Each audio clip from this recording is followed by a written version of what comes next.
quick overview of one of our ELR rifles that we use on our channel here, and today it's actually our 308. Now this is one of the first from many years ago of what we started with, which was a 308 SVF, or stainless fluted varmint barrel.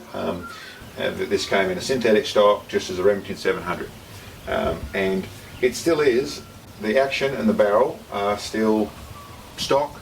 They are factory units, not been messed with any form. It is the 26-inch 1 in 12 flute barrel, or 1 in 12 twist barrel, which if I was doing it again, or if I knew more back then, I would have gone for a 1 in 10 option to go with a 308. But in saying that, this still shoots very well, shoots really nicely.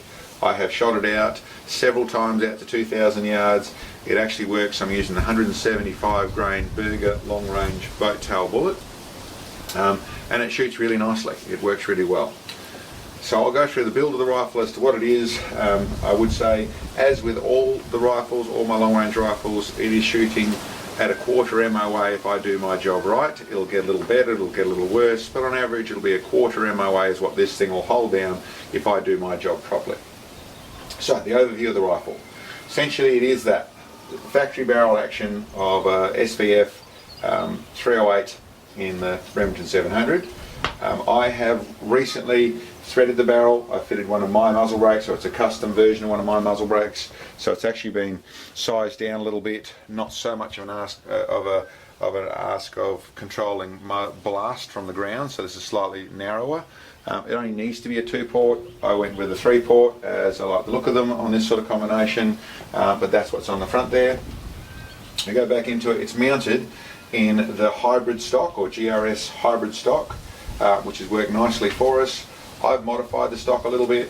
I cut a little bit off the front of it and ran a heavy bolt that's actually mounted through in here. It's a shaft that runs through here, which actually comes out the front here, which lets me run this adjustment screw, so it goes from loose to tight with this adjustment bolt. That's all been handmade in my workshop, and like I said, I just shortened the stock a little bit to mount that bipod to where I felt was the right place.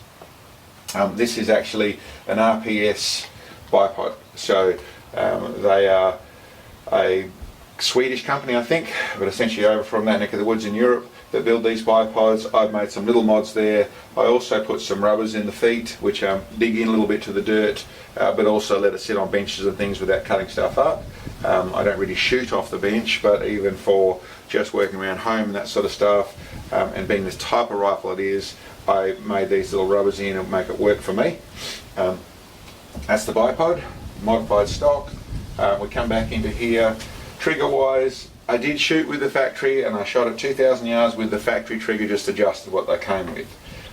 Not a huge fan of most of the Remington 700 triggers. Some are okay, some are a bit scratchy. This was alright, but I have still recently upgraded it to a little bit nicer trigger. I've gone to the Timney Kelvin Elite trigger here, which set it at, I think I was running around the 1.5 pounds, 1 3/4 pounds is what I'd got the factory trigger down to. This is a little nicer. I'm down at the 1.1 pounds. I just made it a little bit nicer. So trigger, it's actually a Bagder Ordance bottom metal that I actually took. They come black. I actually rubbed off carefully and took it back to the raw aluminium, which matches the stainless steel, and I quite like the look of this rifle. I went through and balanced things with the black scope at the top, leaving the black Accuracy International magazine in the bottom here, just going with the 5.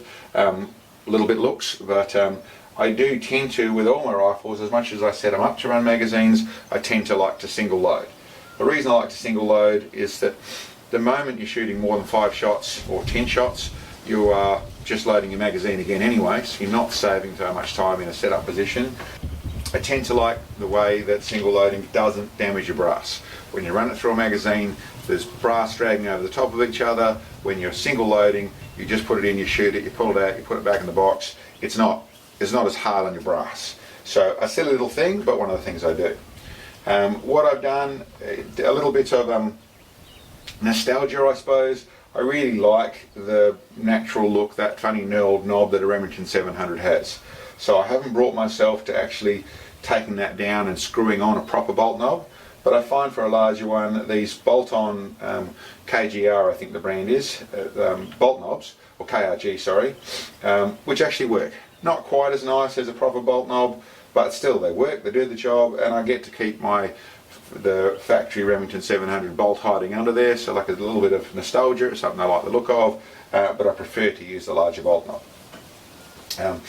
On the stock, before we go up any further, it is the stock that has the full, it's the GRS that has the full adjustable butt pad, so it just gives me that ability to be able to get the, put it back where it should be, to get the straight line of push back to the butt pack. Not a huge issue for a 308. The main issue I had on here, I had a little bit of movement in it, is previously back up the front here when I had on a different style of brake that was an uneven brake, I was getting a little bit of that push down from a upward venting brake. Going to the straight muzzle brake really controlled that.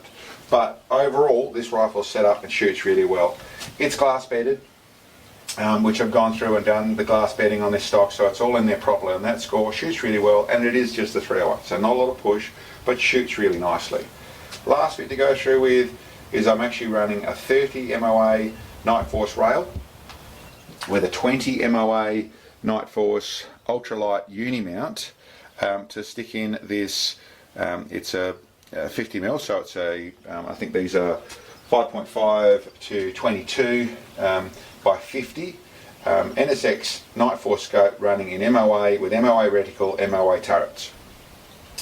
This has 100 minutes of elevation. I actually got it to where I can get 108 minutes of elevation, and that is by running 30 plus 20, which is 50 minutes of in the cant, which gives me my full 100 minutes. And for those that ask, yes, we get 100 yard zero. All my rifles are on 100 yard zero. Last piece, I think there's obviously some Butler's Creek caps, and over the side here I run this US Optics anti-cant bubble, which nice on there, folds away really neatly. So that's the whole setup of this rifle. As said, this shoots. I have seen groups down in the 1/8 of an inch groups. It's how close this thing has grouped. Around the 1/4 it's consistent at, and for my ELR stuff, you know, this is really easy to get on target at a mile, 1800 yards, and we've gone out as far as 2000. We're using a reasonable amount of holdover with that setup to get there. We've been there. Who knows, we might take it even further, but awesome rifle.